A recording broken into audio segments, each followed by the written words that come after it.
Hi, ತುಂಬ ಜನ ನಿಮ್ಮ ಕೋಳಿ ಶೆಡ್ ತೋರಿಸಿ ಕೋಳಿ ಯಾವ ರೀತಿ ಕೂತ್ಕೊಳ್ಳೋದ್ರಿಂದೆಲ್ಲ ತುಂಬ ಜನ ಕೇಳಿದ್ರಿ. ಸೊ ಅವ್ರಿಗೋಸ್ಕರ ಈ ವಿಡಿಯೋ ಮಾಡ್ತಿದ್ದೀನಿ. ನೋಡಿ, ಶಾರ್ಟ್ ವಿಡಿಯೋನೇ, ಜಾಸ್ತಿ ಲೆಂತಿರಲ್ಲ. ನಮ್ಮ ಕೋಳಿಗಳು ನೋಡಿ ಇಲ್ಲಿ ಯಾವ ರೀತಿ ಇದ್ದಾವೆಲ್ಲ. ಸೊ ನೋಡಿ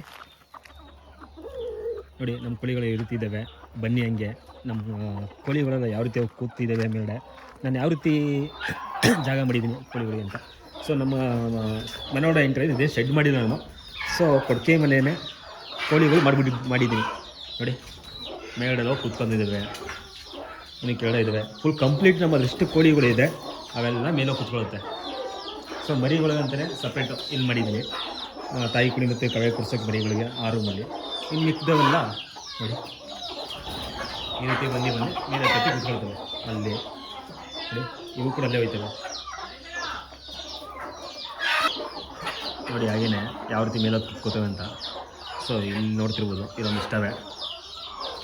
ಸೊ ಇದಾದಮೇಲೆ ನೋಡಿ ಆಚೆ ಕೂಡ ಇದ್ದಾವೆ. ಬಂದು ಇಲ್ಲಿ ಮರ್ದಾಗತ್ತೆ. ತುಂಬ ಜನ ಕೇಳ್ತಿದ್ರಲ್ಲ.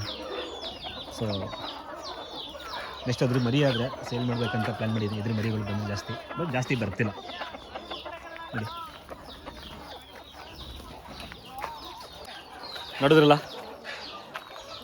ಚಿಕ್ಕದಾಗಿದೆ. ಸೊ ಏನನ್ನಿಸ್ತಾ ನಿಮ್ಗೆ ಗೊತ್ತಿಲ್ಲ. ಇಷ್ಟ ಆದರೆ ಒಂದು ಲೈಕ್ ಮಾಡಿ, ಹಾಗೆ ಕಾಮೆಂಟ್ ಮಾಡಿ ತಿಳಿಸ್ಕೊಡಿ ಹೇಗಿದೆ ಅಂತ. ಬಾಯ್.